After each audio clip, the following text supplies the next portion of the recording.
বিশ্ববিদ্যালয়ে আমার এক দুষ্টু বন্ধু ছিল, আমির হামজা ওয়াজ করো, এ দেশে যে কায়দায় ডিজিটাল হচ্ছে পায়খানাও নিরাপদে নেই। এত দুষ্টু, ঢাকায় যাচ্ছে নরমাল কোচে ছুড়িয়ে, হঠাৎ ওর পেটে গন্ডগোল। ডাক দিয়ে বলে, ড্রাইভার সাহেব গাড়ি থামান, আমি নেমে যাব। ড্রাইভার বলছে, না এই গাড়ি থামবে না, তোমার যদি বেশি অসুবিধা হয় তো পেছনে বসে বসে আল্লাহ আল্লাহ করো। বলছে, পেটে আমার গন্ডগোলে কি আল্লাহ আল্লাহ থামে? পেছনে যে দেখছে কয়েকটা সিট খালি পড়ে আছে পেছনে, কন্ট্রাক্টরকে বলছে, ভাই একটা পলিথিন দেন, বমি করব। পলিথিন নিয়ে পেছনে যে ওই দুই সিটের মাঝে বসে ওই কাজ করিস। চিন্তা করছে আমার তো বদনাম হয়ে যাবে। পকেট থেকে একটা সাদা রুমাল বের করে 4 কোনা করে বেঁধে দিছে। চিন্তা করছে আমি তো নেমে যাবো হোটেল বিরতি দিলে, কিন্তু আমার তো বদনাম বের হবে। পেছনের জ্বালা না খুলে আস্তে করে ফেলে দেবে। হঠাৎ পেছনে তাকিয়ে দেখে আসছে মোটরসাইকেলওয়ালা। পড়বে কি পড়বে মোটরসাইকেলের সামনে। মোটরসাইকেলওয়ালা চিন্তা করছে, বাস থেকে সাদা রুমালে থপ করে পড়লো কি? এই রুমাল যখন নতুন, ভেতরের জিনিস মনে হয় নতুনই হবে। ভেতরের জিনিস কি নতুন? অবশ্য জাল না দিয়ে আমি তাকিয়ে দেখি লোকটা এদিকে ওদিকে তাকিয়ে তুলে নিল। ও বাড়ি যে টের পাবেন কোন নতুন জিনিস। এই জন্য আমারে বলছে, যে কায়দায় আমি ডিজিটাল হচ্ছি এদেশে এখন পায়খানা নিরাপদে নেই, তার বাস্তব হচ্ছে আমারটা।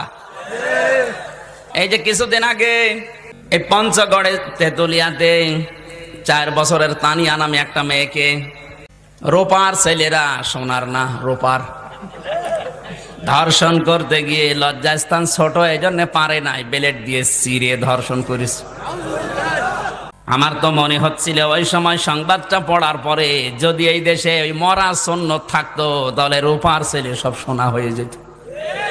সোনা হয়ে যেত না? মরা সুন্নত আমি নিজের চোখে দেখে এসেছি সৌদি আরবে।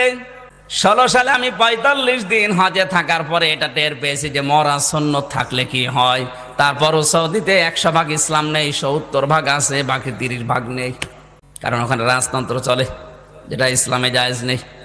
মরা সুন্নতের ফলাফল আমার ছোট দাদা হজে গিয়ে বলছিল, আমির হামজা আমি দেখি, আমি ওই মসজিদে নববীর আন্ডারগ্রাউন্ডের নিচের তলা যেখানে অজু করতে গিয়ে দেখলাম অজুখানায় একটা ঘড়ি পড়ে আছে, মোবাইল ঘড়ি। চিন্তা করলাম নেব না, মনের ভেতরে ভয়, যদি ধরা পড়ি কি কেটে দেবে। দেশে আসলে মানুষ বলবে হাজী সাহেব চোর, এই ভয়ে নিচ্ছি না। কিন্তু কেউ নেয় না কেন? এত মানুষ যায় আসে, অজু করে, টয়লেটে যায়, কিন্তু ঘড়ি তো পড়ে আছে, তাও মোবাইল ঘড়ি। এদিকে ওদিকে তাকিয়ে তুলে নিলাম। হারানো জিনিস যেখানে জমা দেওয়ার জায়গায় জমা দিলাম। ওনারে জিজ্ঞাসা করলাম, ভাই এই ঘড়ির দাম কেমন হবে? ওই লোকটা আমারে বলে, ইয়া হাজি ওল হজ্জা তাই না বিলাদুকা। ও হাজি, দেশ কোথায়? জি তুমি বাংলাদেশ। আমি বাংলাদেশ থেকে এসেছি। ওই লোকটা তার ভাষা দিয়ে বলছে, হাজি এই ঘড়িটার দাম আপনার বাংলার টাকা অনুযায়ী কমপক্ষে 72,000 টাকা। কত? 72,000 টাকার ঘড়ি পড়ে আছে, কেউ নিচ্ছে না। এদেশে থাকবে 72 পয়সা থাকে না।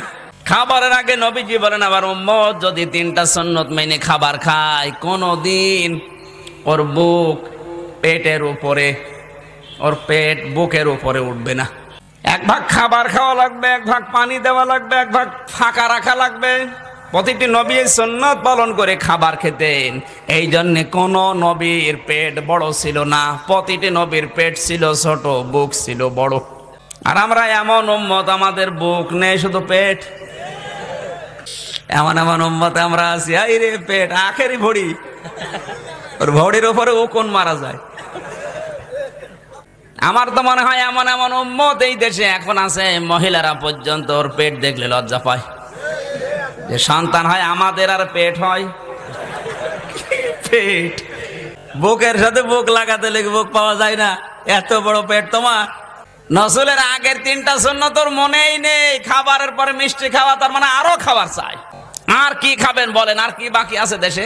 আপনার জন্য আর বাকি কিচ্ছু নেই, সব খেয়ে ফেলেছেন। লক্ষ্মীপুরবাসী, এখান থেকে আমি যে তথ্যটা নিয়ে এসেছি, তার মানে খাবারের পরে মিষ্টি খাওয়ার সুন্নতটা মরে যায়নি, আছে এখনো। টুপি মাথায় দেওয়া সুন্নত, এটাও মরে যায়নি। মরে গেছে? জব্বা গায়ে দেওয়া সুন্নত, এটাও মরে যায়নি, এখনো বেঁচে আছে। কেউ দেয়, কেউ দেয় না। পাঞ্জাবি গায়ে দেওয়া সুন্নাত, এটাও মরে যায়নি, কেউ দেয়, কেউ দেয় না। আমি এই ছোট্ট জীবনে চিন্তা করে দেখেছি নবীজির কোন সুন্নত অন্তত এই দেশে মারা যায়নি, একটা মারা গেছে বেঁচেই নেই। নবীজি 10 বছর এই কোরআন দিয়ে রাষ্ট্র চালিয়েছিলেন, ওইটা মারা গেছে।